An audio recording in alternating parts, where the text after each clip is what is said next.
Bienvenue pour une nouvelle édition de Masterworks Hebdo, semaine 15.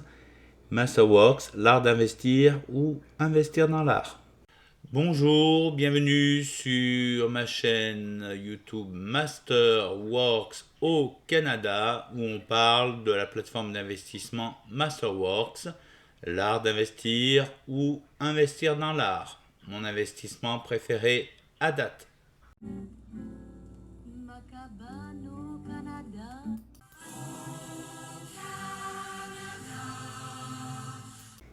Donc dans cette nouvelle édition de Masterworks Hebdo, semaine 15, on va passer en revue les 4 œuvres d'art, les 4 nouveaux tableaux qui ont été proposés à la collecte sur le site masterworks.com.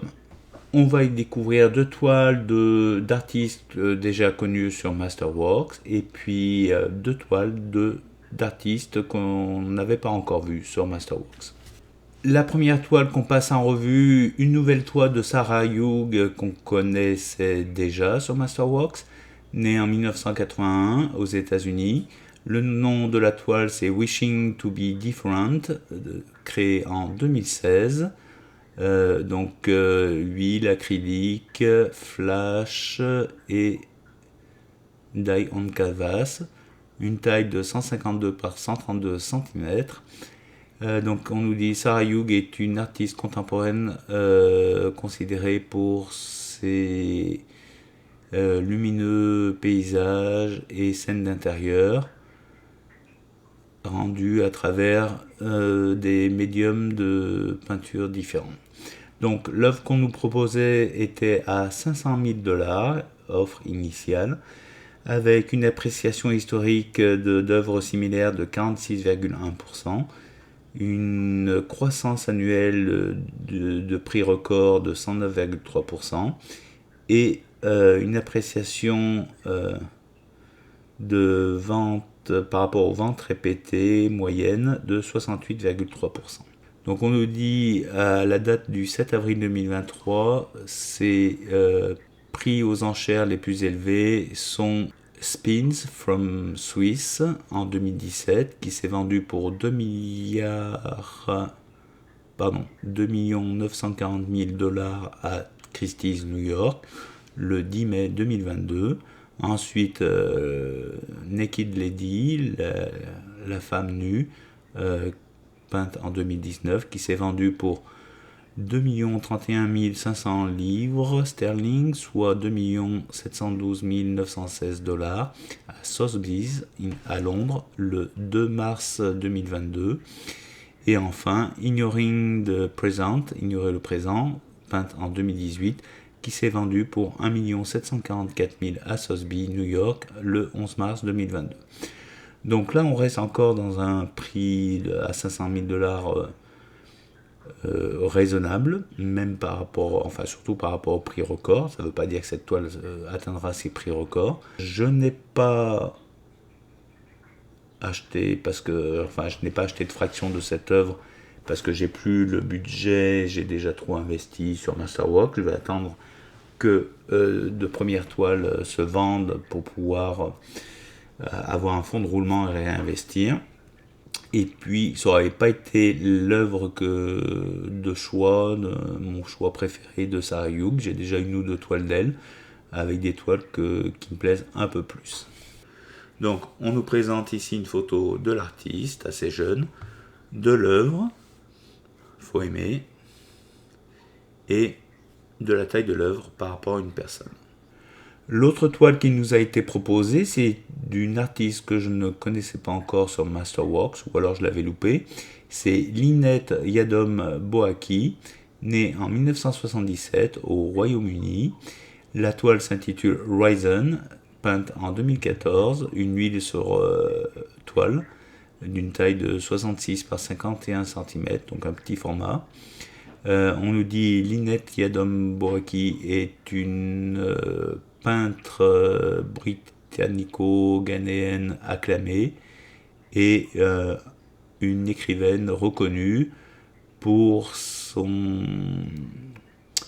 description de sujets imaginaires hors du temps. Donc la toile Horizon 2014 est un portrait d'un monsieur.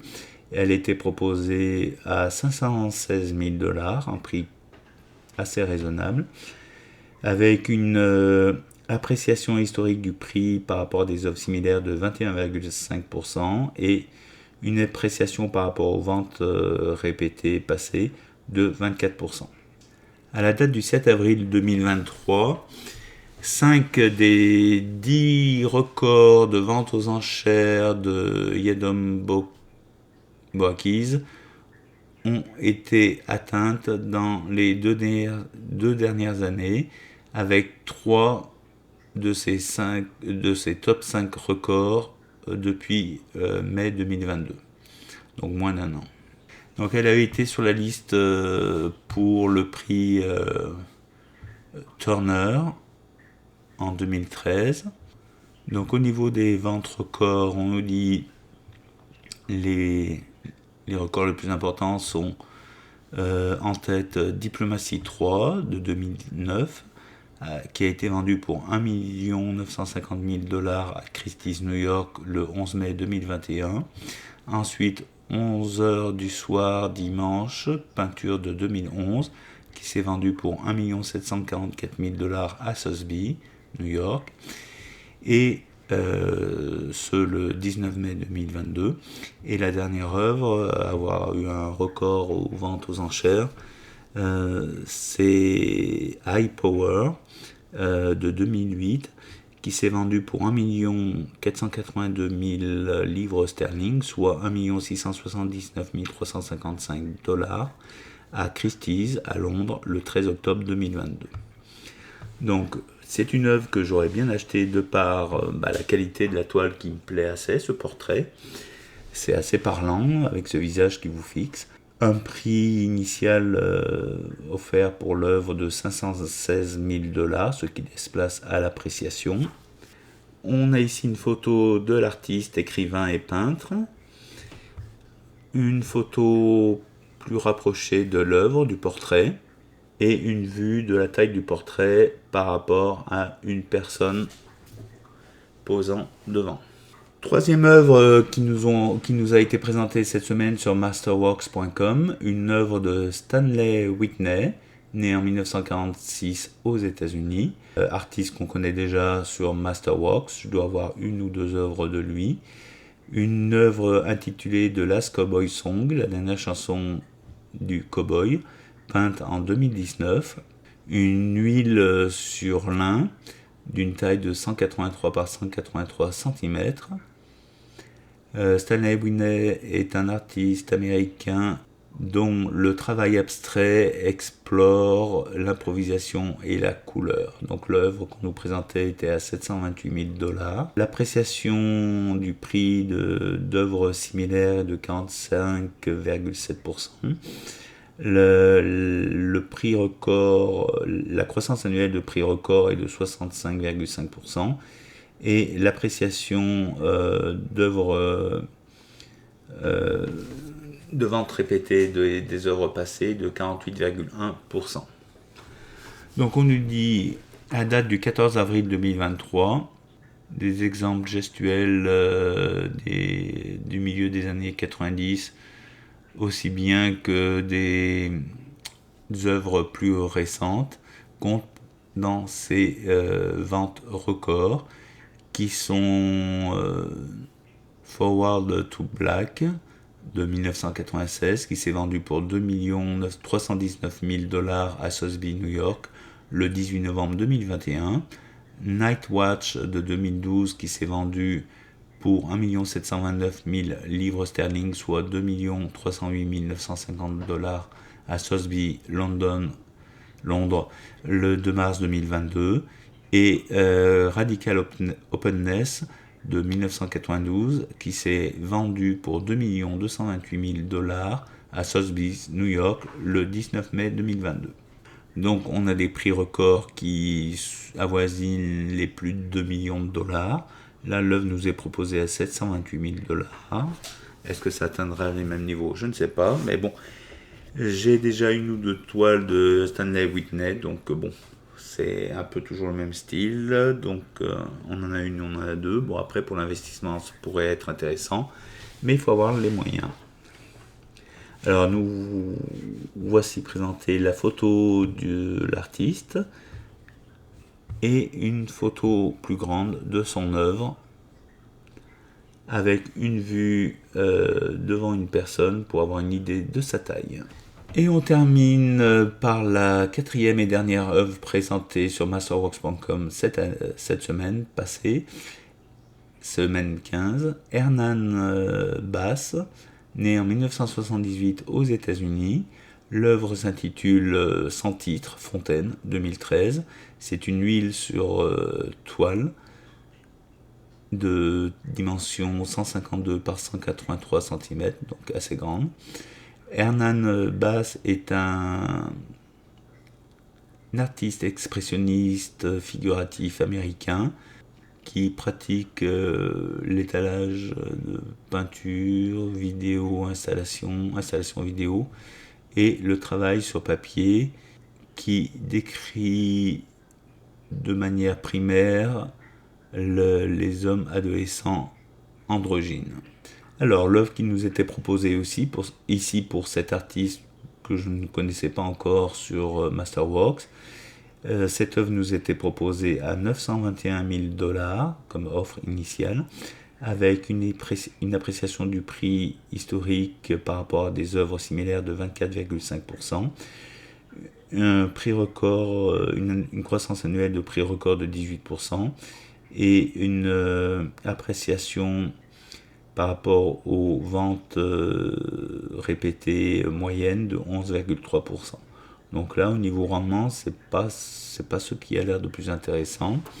Alors on nous dit, à la date du 13 avril 2023, c'est top vente aux enchères, les prix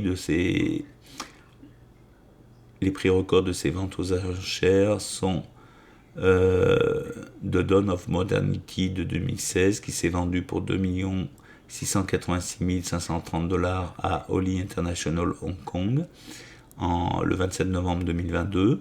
The Bats and the Barn Bridge de 2008 qui s'est vendu pour 1 441 058 $ à Christie's Hong Kong le 30 novembre 2022.